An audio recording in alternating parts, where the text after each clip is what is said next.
হরে কৃষ্ণ।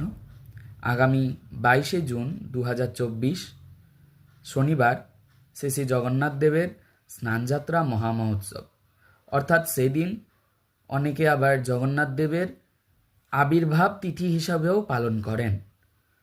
তাই সেই দিন পূর্বে জগন্নাথ দেবের স্নান করানো হয়, অর্থাৎ নানা উপাচারে ওনার অভিষেক সম্পূর্ণ করা হয়। তারপর ওনার 56 ভোগ দেওয়া হয়। ভোগের পর উনি 15 দিনের জন্য ওনার জ্বরলীলা সম্বরণ করেন। তারপর উনি